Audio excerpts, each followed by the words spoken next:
Olá, bem-vindo ao Mundo Animal Brasil. Conheça Fogo Apagou. Essa espécie também é conhecida por rolinha cascavel e rolinha carijó. É a única rolinha escamada, mede cerca de 22 centímetros e pode pesar até 60 gramas. É encontrada em pomares, cerradões, parques, jardins e nas bordas das matas. Ela busca seu alimento no chão, forrageando em casais ou pequenos grupos. Existe uma árvore, a crim de uva, que dá os frutos preferidos dessa espécie.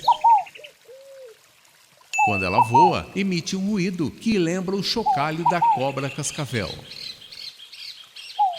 Essa espécie é monogâmica e granívora, é um pássaro muito arisco.